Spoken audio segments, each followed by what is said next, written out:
दोस्तों नमस्कार। दोस्तों आज ये हमारा पार्ट 4 वीडियो है, अर्थमेटिक प्रोग्रेशन, जिसको शॉर्ट फॉर्म में एपी बोलते हैं। आज हम इसके 4 क्वेश्चन करेंगे। मोस्ट इंपॉर्टेंट क्वेश्चन है, एग्जाम पॉइंट ऑफ व्यू से मोस्ट इंपॉर्टेंट क्वेश्चन है। ये एग्जाम सीबीएसई में चारों क्वेश्चन आए हुए हैं पहले। आप इन क्वेश्चनों को अच्छे से देखना, कैसे कैसे मैंने इनको सोल्व किया है। कॉपी पेन पेंसिल लेके बैठना और इस टाइप के क्वेश्चन भी करने की कोशिश आप करना। पहले जो 8th क्वेश्चन है वो क्या कहता है, which terms of the AP 5, 15, 25 will be 130 more than its 31 31st terms. कहता है कि ये एक एपी है, एपी की कौन सी जो टर्म्स 130 ज्यादा होगी उसकी एक 31 टर्म से, 130 ज्यादा होनी चाहिए 31 टर्म से। तो ये कंडीशन दे रखी है इसके अंदर।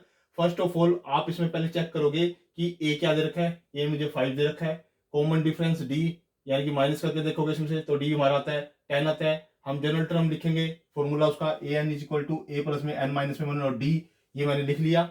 अब इसके बाद जो A31 दे रखा है, A31 पहले निकाल लो आप। A31 कैसे निकाला जाएगा कि इसमें आप 30 पुट करोगे या 31 पुट करोगे, सॉरी यहाँ 31 पुट करोगे तो ये 30 आ जाएगा, यानी कि A प्लस में 30D। यहाँ पे A प्लस में 30D इसलिए लिखा मैंने। तो यहाँ वैल्यू पुट करो, डी की वैल्यू 10 पुट की आपने, A की वैल्यू 5 पुट की, इसको सोल्व किया तो 305 आई। A31 की जो वैल्यू है वो 305 आई है। अब जो अकॉर्डिंग टू कंडीशन क्या क्या रखी है कि वो n टर्म निकालो जिसकी जो 31st टर्म है वो 130 मोर देन हो, यानी कि 100, यानी कि क्या कह रहा है, जो ए एन जो टर्म है इज इक्वल टू 130 किससे मोर देन, उससे किसे 31st टर्म से 130 मोर देन।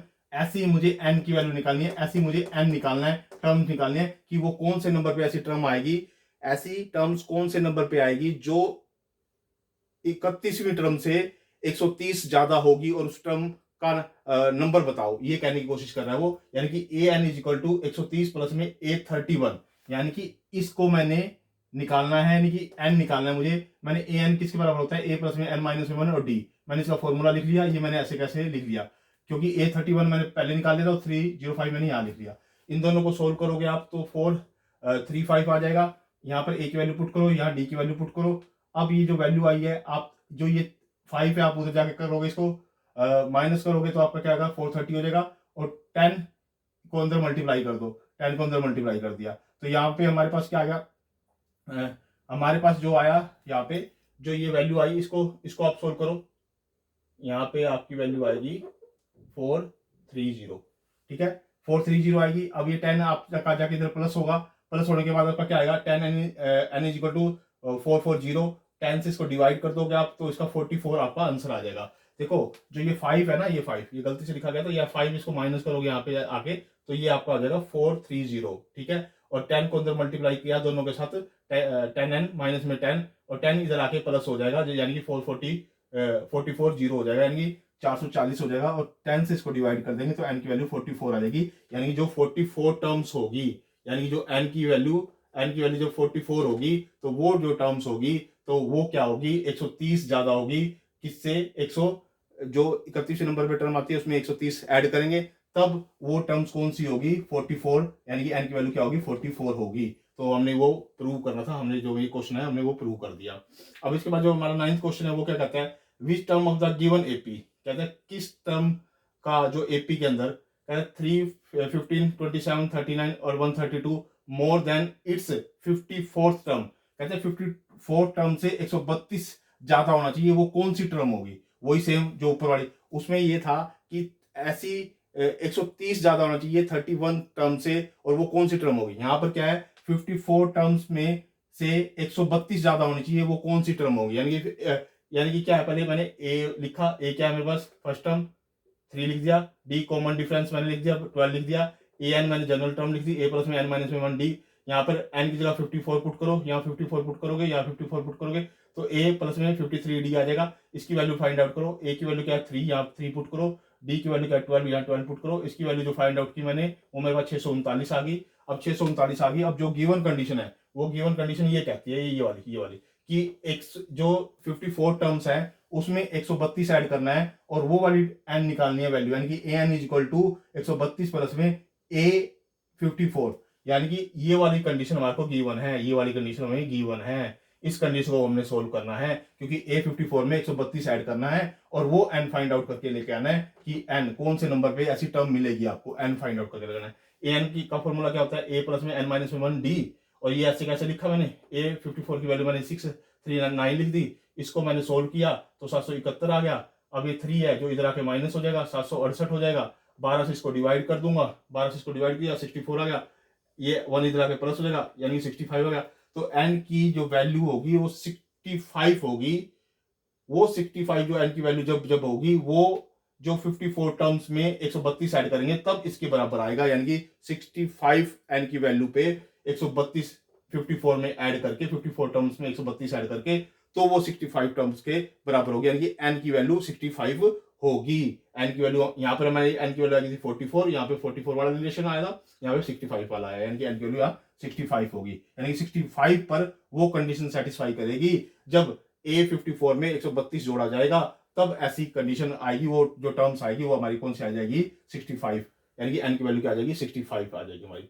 अब इसके बाद हमारे पास क्या है, 10th क्वेश्चन क्या कहता है हमें, कहता है if the 8th term of the AP is, 8 term दे रखी है एपी की 31 and the 15 terms is 16 more than the 11 term, यानी जो 15 टर्म दे रखी है वो 11 टर्म में 16 मोर कर रखा है। कहते हैं find the AP, AP find out करना है। पहले A8 यानी कि 8th टर्म दे रखी है तो 8 किसके इक्वल दे रखा है 31 के, A15 किसके इक्वल दे रखा है, जो सेकंड कंडीशन दे रखा है A15 is equal to 16 more than, यानी कि 16 मोर देन प्लस में A11, यानी कि ये कंडीशन सेकंड दे रखे, यानी कि ये दो कंडीशन आपको गिवन है, ये दो condition A8 is equal to 31 और A15 is equal to 16 plus में A11, ठीक है। अब A8 को तो ऐसे कैसे रहने दो, इसको ओपन कर लो, A15 को लिख सकते हो A प्लस में 14D, इसको 16 प्लस में A11 को क्या लिख सकते हो A प्लस में 10D, क्योंकि आपके पास ये फॉर्मूला है ना।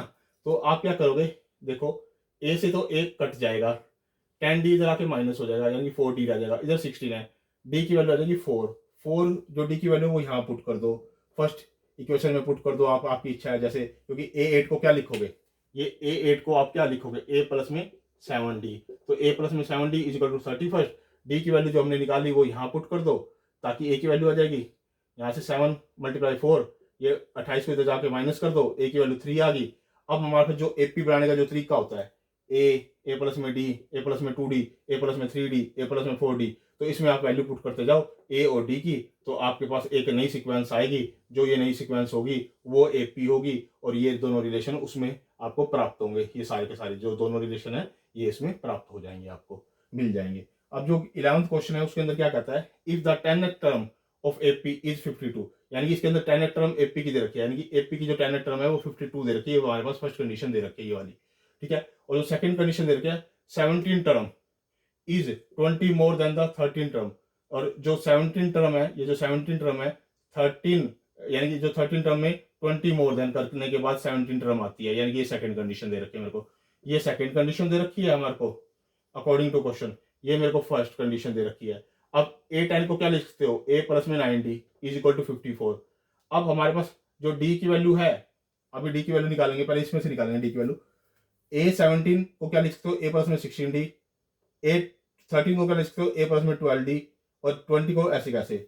अब देखो ये A से A कट हो जाएगा, 12D इधर आके माइनस हो जाएगा तो 4D बच जाएगा, इज इक्वल टू 20, ये 20 है, D की वैल्यू आ जाएगी 5, जो 5 वैल्यू आई है वो आप यहाँ पुट कर दोगे, 5 यहाँ पुट करोगे आप, 9 × 5 जो आएगा 45, इधर आके इसको माइनस कर दोगे 52 में से, तो A की वैल्यू क्या आ जाएगी 7, A की वैल्यू भी आ गई हमारे पास, D की वैल्यू भी आ गई, और इससे AP जैसे जनरेट की जाती है वो फॉर्मूला हमारे पास होता है A प्लस में D, A प्लस में 2D, A प्लस में 3D, A प्लस में 4D, इस तरह से चलती जाती है।